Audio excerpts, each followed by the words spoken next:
आदाब, इस्तकबाल है। आप देख रहे हैं प्राइम डिबेट। मैं हूं आपके साथ अबू हुरैरा। दिल्ली असेंबली इंतखाबात जैसे जैसे करीब आ रहे हैं वैसे वैसे शहरियत तरमीमी कानून और एनआरसी को लेकर चल रहे एहतजाज और मुजाहरों और खासकर शाहीन बाग पर बयानबाजियों का दौर बढ़ रहा है।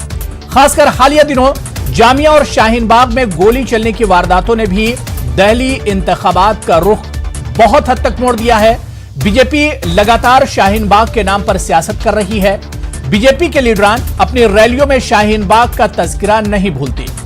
आज तो वज़ीर-ए-आज़म नरेंद्र मोदी ने भी शाहीन बाग और जामिया का जिक्र किया और शहरियत कानून पर हो रहे मुजाहरों पर बड़ा बयान दे डाला।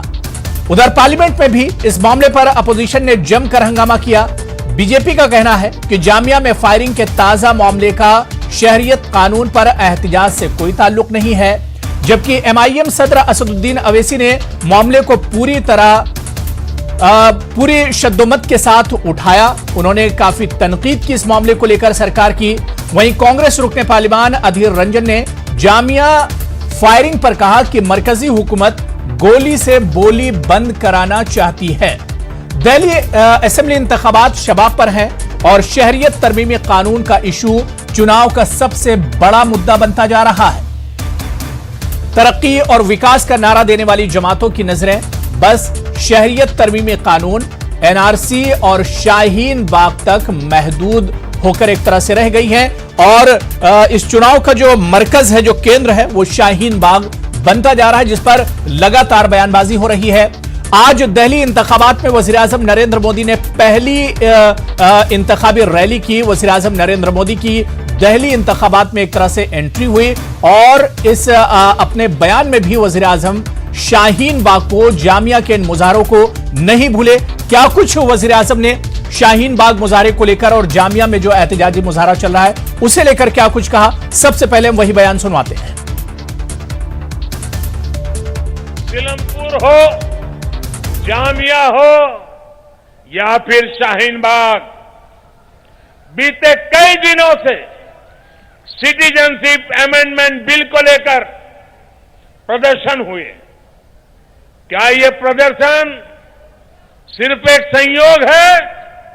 जी नहीं, ये संयोग नहीं, ये एक प्रयोग है।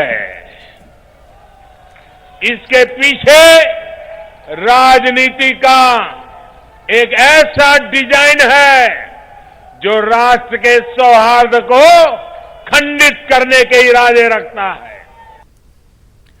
तो वज़ीर-ए-आज़म ने आज दिल्ली इंतखाबात में पहली रैली की और इस रैली में भी बीजेपी के जो दूसरे लीडरान, या यूं कहा जाए कि अपोजिशन, जिस तरह से सरकार के साथ साथ अपोजिशन की तरफ से भी जो बयानबाजी हो रही है उसमें भी इन मुजाहरों और प्रोटेस्ट का लगातार जिक्र हो रहा है। और आज वज़ीर-ए-आज़म ने जब पहली रैली की तो उन्होंने भी शाहीन बाग का तज़किरा किया, जामिया का तज़किरा किया और जो एहतजाज और प्रोटेस्ट हो रहे हैं उसे वज़ीर-ए-आज़म साहब नहीं भूले। लेकिन इससे पहले आज पार्लियामेंट में भी इस इशू पर आज काफी हंगामा देखने को मिला। एमआईएम चीफ असदुद्दीन अवैसी ने जामिया और शाहीन बाग पर जिस तरह से गोलियां चली हैं, गोलियों की वारदातें हुई हैं, उस पर उन्होंने सरकार की तनकीद की, इंतजामिया की तनकीद की। असदुद्दीन अवैसी का बयान भी हम आपको सुनवाते हैं। आपके जरिए से हुकूमत को बताना चाह रहा हूं कि हम तमाम जामिया के बच्चों के साथ हैं। ये हुकूमत जुल्म कर रही है बच्चों पर। क्या ये जानते हैं कि एक बच्चे की आंख चले गई, बेटियों को मारा गया? शर्म नहीं है इनको? बच्चों को मार रहे, गोलियां मार रहे, ऐसे बीसी को निकालो। तो सवाल यही उठ रहा है कि आखिर क्या दिल्ली के जो इंतखाबात हैं वो विकास, तरक्की और डेवलपमेंट के बड़े बड़े नारे देने वाली जमातें क्या उन नारों को भूल गई हैं और अब दिल्ली का चुनाव सिर्फ और सिर्फ जामिया के एहतजाज और शाहीन बाग का जो प्रोटेस्ट है उसी के इर्द गिर्द घूम रहा है? आखिर इस मसले का हल कैसे होगा और क्या दिल्ली का जो चुनाव है इसी इशू पर लड़ा जाएगा? जिस तरह से लगातार लीडरान जो है बयान दे रहे हैं और अपनी जो रैलियां होती हैं वहां पर जामिया और शाहीन बाग के प्रोटेस्ट को इशू बना रही हैं, क्या यही एक मुद्दा रह गया है? और सवाल यही